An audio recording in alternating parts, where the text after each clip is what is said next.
अभी अभी आया एक लोकसभा का चौंकाने वाला सर्वे। देश की जनता ने कर दिया बड़ा खुलासा। जनता ने बता दिया कि कौन होगा देश का प्रधानमंत्री। क्या देश से होगा एनडीए का सुपड़ा साहब? क्या देश में बन पाएगी इंडिया की सरकार? नमस्कार और आप देखें टॉप पॉलिटिकल न्यूज विचार। लोकसभा ओपिनियन पोल 2024 में आप सभी का हार्दिक स्वागत है। अभी अभी जनता के बीच से ये सर्वे सामने निकल कर आया। इस सर्वे में जनता ने बता दिया कि कौन होगा देश का प्रधानमंत्री। कि अब की बार तीसरी बार बन पाएंगे नरेंद्र मोदी प्रधानमंत्री, या अब की बार होगा बड़ा उलटफेर, या अब की बार बन पाएंगे राहुल गांधी प्रधानमंत्री, या बन पाए कौन अन्य दल का नेता। चलिए शुरू करते हैं। शुरू करने से पहले हम आपको बता देते हैं लोकसभा की 543 सीटें किसी भी पार्टी को पूर्ण बहुमत की सरकार बनाने के लिए 272 या उससे अधिक सीटें जीतने की आवश्यकता होती है। वही अपनी पार्टी बनाती है। और अभी तक हमारे चैनल पे नए हैं तो प्लीज चैनल को सब्सक्राइब अवश्य कर लें। चलिए शुरू करते हैं। पहला राज्य आता हमारा उत्तर प्रदेश। उत्तर प्रदेश में लोकसभा की 80 सीटें हैं। बीजेपी के खाते में 45 और इंडिया महागठबंधन के खाते में 35 सीटें जाती नजर आ रही हैं। अगला राज्य आता है बिहार। बिहार में लोकसभा 40 सीटें हैं। बीजेपी खाते में 14 और इंडिया महागठबंधन खाते में 26 सीटें जाती नजर आ रही है। यानी कि बिहार राज्य में बीजेपी को नुकसान का सामना करना पड़ रहा है। चलिए अगला राज्य आता है हरियाणा। हरियाणा में लोकसभा 10 सीटें हैं। बीजेपी के खाते में 4 और इंडिया महागठबंधन खाते में 6 सीटें आती नजर आ रही हैं। चलिए अगला राज्य था पंजाब। पंजाब में लोकसभा 13 सीटें हैं। बीजेपी की लुटें डूबती हुई नजर आ रही है और इंडिया महागठबंधन खाते में 5 सीटें आती नजर आ रही हैं। और अन्य की बात करें तो अन्य के खाते में 8 सीटें आती नजर आ रही है। यानी कि पंजाब राज्य में बीजेपी को नुकसान का सामना करना पड़ रहा है। चलिए अगला राज्य आता तेलंगाना। तेलंगाना में लोकसभा 17 सीटें हैं।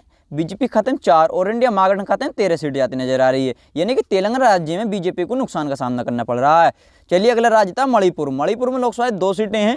बीजेपी की लुटें डूबती हुई नजर आ रही है। 2 की 2 सीट इंडिया महागठबंधन खाते में जाती नजर आ रही है। यानी कि मणिपुर में बीजेपी को नुकसान का सामना करना पड़ रहा है।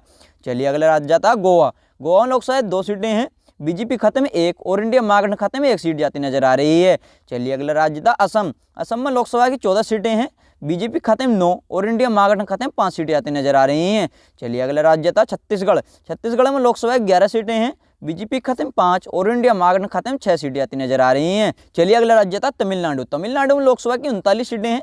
बीजेपी खाते में 13 और इंडिया महागठबंधन खाते में 26 सीटें आती नजर आ रही है। यानी कि तमिलनाडु में बीजेपी को नुकसान का सामना करना पड़ रहा है। चलिए अगला राज्य था केरल। केरल में लोकसभा 20 सीटें हैं। बीजेपी की लुटें डूबती हुई नजर आ रही है और इंडिया महागठबंधन खाते में 12 सीटें आती नजर आ रही हैं। और अन्य की बात करें तो अन्य के खाते में 8 सीटें आती नजर आ रही हैं। चलिए अगला राज्य था मध्य प्रदेश। मध्य प्रदेश में लोकसभा की 29 सीटें हैं। बीजेपी खाते में 7 और इंडिया महागठबंधन खाते में 22 सीटें जाती नजर आ रही है। यानी कि मध्य प्रदेश में बीजेपी को नुकसान का सामना करना पड़ रहा है। चलिए अगला राज्य त्रिपुरा। त्रिपुरा में लोकसभा की 2 सीटें हैं। बीजेपी खाते में 1 और इंडिया महागठबंधन खाते में 1 सीट जाती नजर आ रही है। चलिए अगला राज्य था जम्मू कश्मीर। जम्मू कश्मीर में लोकसभा 6 सीटें हैं। बीजेपी खाते में 3 और इंडिया महागठबंधन खाते में 3 सीटें आती नजर आ रही है। यानी कि जम्मू कश्मीर दोनों को बराबर टक्कर का सामना करना पड़ रहा है। चलिए अगला राज्य था मेघालय। मेघालय में लोकसभा 2 सीटें हैं। बीजेपी की लुटें डूबती हुई नजर आ रही है। 2 की 2 सीट इंडिया महागठबंधन खाते में जाती नजर आ रही है। यानी कि मेघालय में बीजेपी को नुकसान का सामना करना पड़ रहा है। चलिए अगला राज्य था अरुणाचल प्रदेश। अरुणाचल प्रदेश में लोकसभा 2 सीटें हैं। बीजेपी खाते में 1 और इंडिया महागठबंधन खाते में 1 सीट जाती नजर आ रही है। चलिए अगला राज्य था झारखंड। झारखंड में लोकसभा 14 सीटें हैं। बीजेपी खाते में 7 और इंडिया महागठबंधन खाते में 7 सीट जाती नजर आ रही है। यानी कि झारखंड में भी दोनों को बराबर टक्कर का सामना करना पड़ रहा है। चलिए अगला राज्य तक राजस्थान। राजस्थान में लोकसभा 25 सीटें हैं। बीजेपी खाते में 17 और इंडिया महागठबंधन खाते में 8 सीट जाती नजर आ रही है। यानी कि राजस्थान में इंडिया महागठबंधन को नुकसान का सामना करना पड़ रहा है। चलिए अगला राज्य था गुजरात। गुजरात में लोकसभा 26 सीटें हैं। बीजेपी खाते में 18 और इंडिया महागठबंधन खाते में 8 सीट जाती नजर आ रही है। यानी कि गुजरात राज्य में भी इंडिया महागठबंधन को नुकसान का सामना करना पड़ रहा है। चलिए अगला राज्य था दिल्ली केंद्र शासित प्रदेश। दिल्ली केंद्र शासित प्रदेश में लोकसभा 7 सीटें हैं। बीजेपी खाते में 3 और इंडिया महागठबंधन खाते में 4 सीटें आती नजर आ रही हैं। चलिए अगला राज्य था हिमाचल प्रदेश। हिमाचल प्रदेश में लोकसभा 4 सीटें हैं। बीजेपी खाते में 2 और इंडिया महागठबंधन खाते में 2 सीटें आती नजर आ रही हैं। चलिए अगला राज्य था उड़ीसा। उड़ीसा में लोकसभा की 21 सीटें हैं। बीजेपी खाते में 2 और इंडिया महागठबंधन खाते में 3 सीटें आती नजर आ रही हैं। और अन्य की बात करें तो अन्य के खाते में 16 सीटें आती नजर आ रही हैं। चलिए अगला राज्य था पश्चिम बंगाल। पश्चिम बंगाल में लोकसभा 42 सीटें हैं। बीजेपी खाते में 8 और इंडिया महागठबंधन खाते में 34 सीटें आती नजर आ रही है। यानी कि पश्चिम बंगाल में बीजेपी को नुकसान का सामना करना पड़ रहा है। चलिए अगला राज्य था महाराष्ट्र। महाराष्ट्र में लोकसभा 48 सीटें हैं।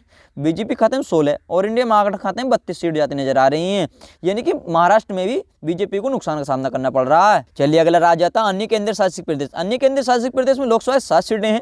बीजेपी खाते में 3 और इंडिया महागठबंधन खाते में 4 सीटें आती नजर आ रही हैं। चलिए अगला राज्य था आंध्र प्रदेश। आंध्र प्रदेश में लोकसभा 25 सीटें हैं।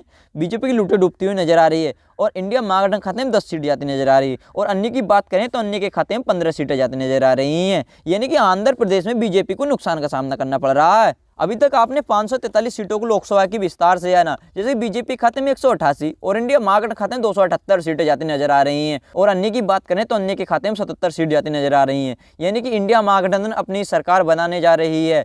आप किसकी सरकार देखना चाहते हैं, अपनी राय कमेंट बॉक्स में हमें लिखकर जरूर बताएं, क्योंकि लोकतंत्र को मजबूत बनाने के लिए जनता की राय महत्वपूर्ण होती है। अपनी राय अवश्य दें। अभी तक हमारे चैनल पर नए हैं तो प्लीज़ चैनल को सब्सक्राइब अवश्य कर लें। धन्यवाद।